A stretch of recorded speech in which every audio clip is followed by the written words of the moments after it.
На 17 годин, dok slunko jeszcze vše visoko, nebrz mudre napušťovať z robotu na polju. Taše vlasti konječno zloželi, že poljoprivredniki u traktoru možu robiť po 20 hodin. To u Verbaskej opštini še dosť dobre odbiva.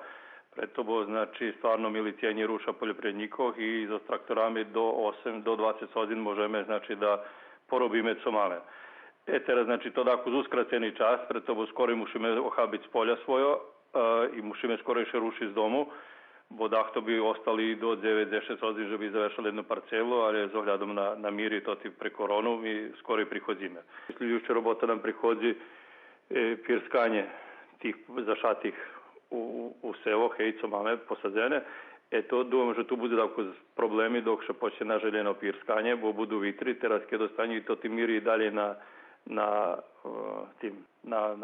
snagi. Vecka bude briga tako spreto, bo uglavnom im poljoprivredniki muša čeka, že bi stanul vitor, že bi to moglo fino opirska, že bi nje zanošal vitor na suše do polja.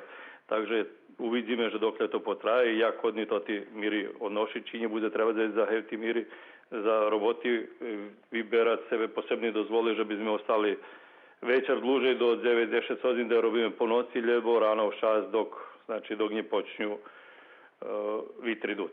Pravda, Ministerstvo poljoprivredy predvizelo specijalni došljebodzenia za robotu počas policijnih hodzinah, ali še došljebodzenie odnošiljem na jednu noc, a procedura za jeho dostavanje prebar spomalšena i komplikovana, takže tu budu, keď še daco ne premeni, veliki problemi.